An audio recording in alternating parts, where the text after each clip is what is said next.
ले लिए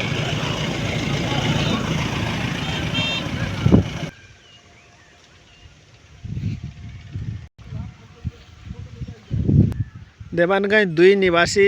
भोला मेहता को अंतिम संस्कार को लागि हाम्रो समाजको बुद्धिजीवी र सबै भद्र भला मान्छे करकुटुम्ब सबै मिलेर आज अन्तिम संस्कारको लागि बुढी खोलाको छेउमा उहाँको शरीरलाई